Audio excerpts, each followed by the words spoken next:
And this again is a work in progress. So yes, that's super early.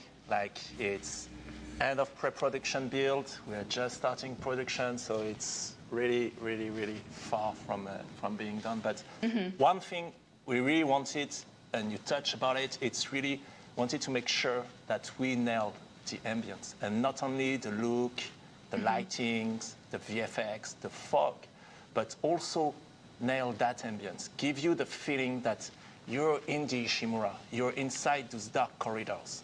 And not only it's in engine, it's actually in game. And here's my boy Isaac. So that rig, that armor, it's not the original, it's a new one. It's still work in progress. It's gonna be improved a lot, but it gives a first taste at Isaac Clarke in the remake. And look, here we are. Wow. I mean, the lighting, everything looks phenomenal.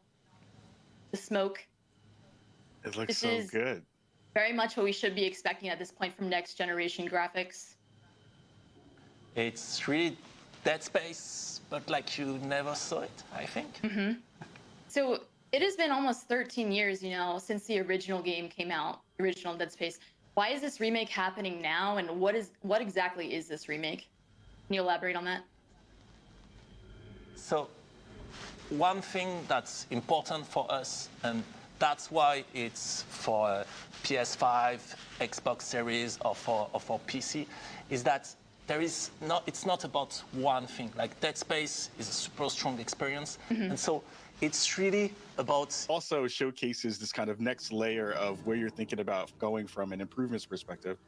Just talk a little bit about, you know, where you're kind of seeing this move. We see Isaac kind of in the space right now, floating around the space, probably going to show off some of his thrusters and stuff in a minute.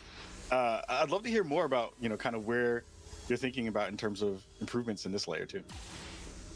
So for us, really, going back to the original Dead Space, it was something that we felt, so again, super early build, that we felt we could actually improve in terms of experience and immersion.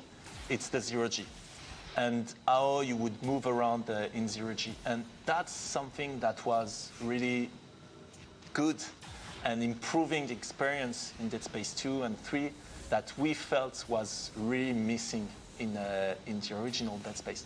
And so that's why we took that mechanic of flying around when you're in zero-G and with much more 360-degree freedom.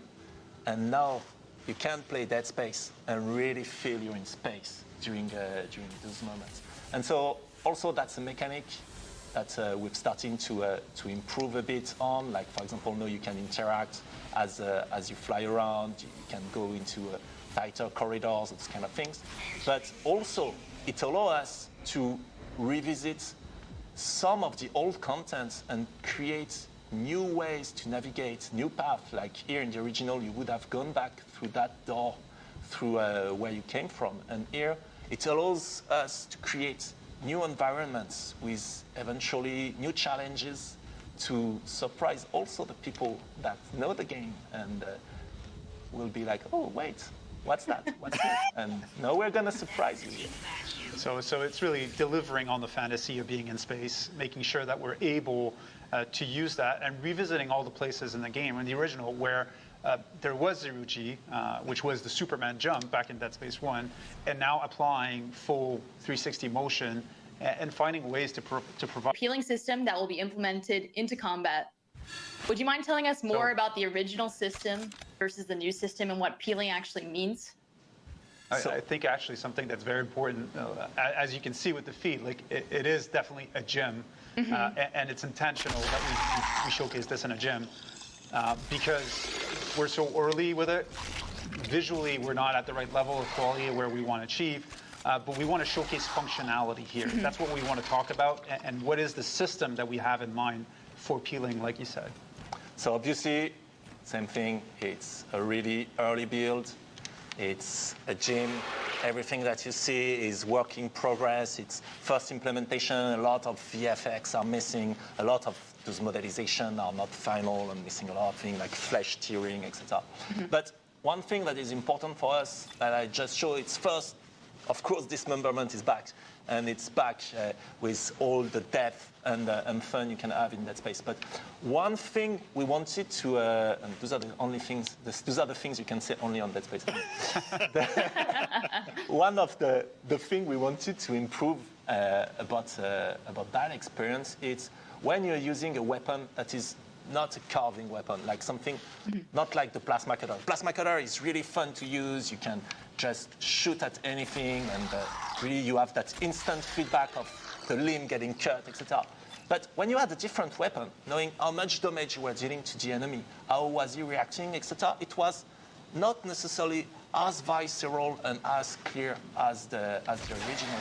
And so that's the thing we're working on at the moment, and we call peeling. It's basically that body destruction technology that we're developing that is allowing us to really remove, so at the moment, the flesh out of the bones of the enemy, and to give you a good sense not only of gore and horror and ambience, but also of how much damage am I dealing to that opponent. Is my weapon actually useful against this one? How close is he to die? And that's something for me that is really interesting. And so when we were speaking about why doing a remake and where can we improve, those are an example of what we can do, is that we don't have anymore to choose which feature we actually want to push. We can have dismemberment. We can have much more precision and body destruction. We can have seamless loading for the whole ship, etc., etc. And that's something really, really interesting for us.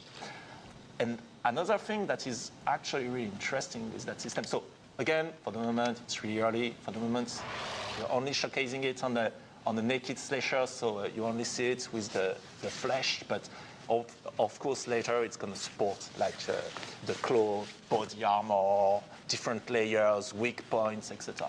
But it also improved one of the core of shooting in Dead Space, which is around the precision, and not only the precision of my weapon, but as an example, the precision of the plasma cutter. And so if I was to shoot, let's say, on that leg, then if I'm shooting here, I'm not going to cut the leg because I'm not shooting at the place where the bone is actually visible. If I want to cut that leg now, I need to be much more careful and precise in my aiming and in the shooting. And then for us, what is interesting is that it opened a whole new layer of shooting and combat loop where you can have some weapons that are better at carving through the enemies, some weapons that are better at cleaning them. Sorry for the mic. Some weapons that are better at cleaning the enemy and removing the flesh and the tissue, etc. And that's something really, really interesting for us. Anytime Roman speaks about dismemberment, he gets overly passionate and expressive about it, even with the team internally. How detailed are we talking here? In terms of the body destruction, the peeling, it's going to be really super detailed, as we can see on that video. So that's the first steps of that technology, if the video is playing, which is not, I think, at the moment. Yes, here we go. You can see that it's really super precise. It's exactly where you're aiming, where you're shooting. It's exactly respecting the shape of the projectile at the enemy. If it was fire, you would see it going through the body of your enemy and burning the flesh, etc. It's the peeling, that body destruction system is going to be super precise. In terms of pure dismemberment, and then where you're able to cut the necromorph's limbs, here where we want to improve it, because we feel like characters like the slasher, for example, it was already really deep in terms of gameplay. Like there are different behavior based on whether you were cutting the legs or the head, where they go berserk, etc. So here our goal, it's for enemies like slasher, it's not necessarily to improve or give more precision where you can cut the enemy. It's more to try to extend that fun and that depth to other enemies that tend to be a bit lighter in terms of dismemberment and behavior, like for example the infector or the brute. Like I can't wait to show you when you get behind the brute and you start to peel his back and dig for weak points. Oh, I can't wait. That's the type of improvement we're going for. Get to the weak points. Yeah, I love the peeling of the different layers of skin down to the organs and bones, especially coming from a medical background. It's just insane to see. The level of expectation is very much up here, and we'll hold you accountable. One thing that you might have noticed quickly in the prototype, and that's something we want to experience a bit more. We want to dig a bit more. It's when you actually cut. There was also one question and topic that was prevalent throughout the community that we saw time and time again, and that is the topic of microtransactions. They were apparent in Dead Space 3, so at this point, can you please be transparent and honest regarding microtransactions, and if that will make an appearance in Dead Space 1 Remake? So very, very clear, no microtransaction, none at all. No, not at all. That's what I'm like talking you about. mentioned already in an interview, I think, yes, no, we don't have that in the remake. That's awesome. Good. That's awesome. Yeah. I mean, that's good to hear.